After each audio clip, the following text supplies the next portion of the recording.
the kingdom of Verlaine, a land of fertile valleys and sparkling rivers, a jewel of the south, they called it.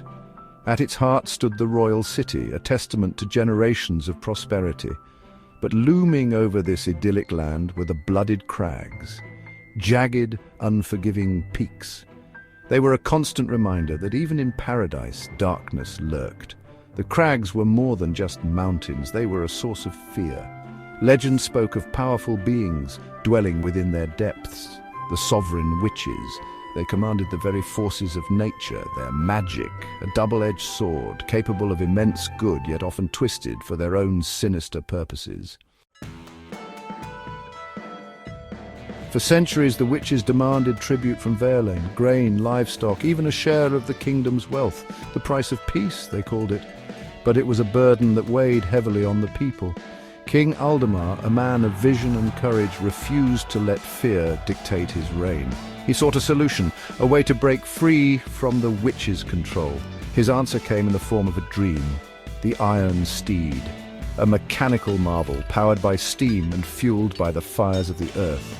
This was Aldemar's vision, a symbol of Verlaine's strength and ingenuity. The king poured all his resources into this ambitious project. He entrusted its creation to the finest artisans and engineers in the land. Among them was his most trusted advisor, Count Malvik.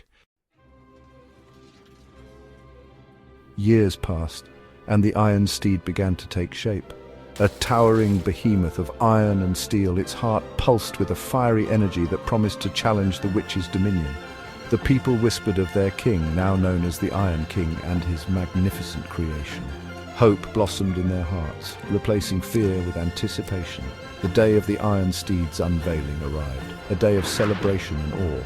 But a shadow hung over the festivities. Count Malvik, his face etched with worry, approached the king. He spoke of sabotage, of whispers among the workers. Someone, it seemed, did not share their vision of a free Verlaine.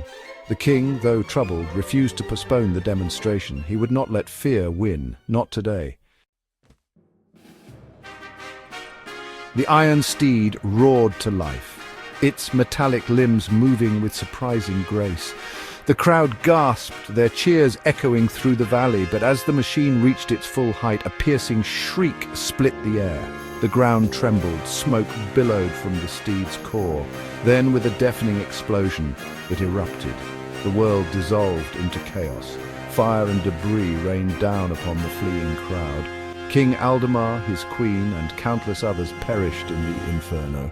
Only a handful escaped the carnage. Among them, a lone survivor pulled from the wreckage, the king's infant son, Cale. Fire and blood.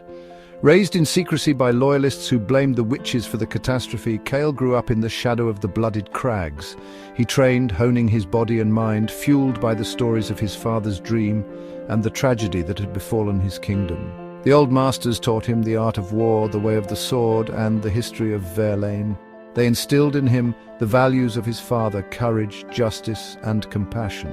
As Cale grew older, he ventured into the mountains, seeking the truth behind the whispers of sabotage. He discovered ancient texts, hidden away in forgotten caves. They spoke of a power that lay dormant within him, a lineage tied to the very land he sought to reclaim. The blood of ancient kings flowed through his veins, granting him a connection to the spirits of Verlaine. Word of the young prince's survival reached the ears of the oppressed people of Verlaine.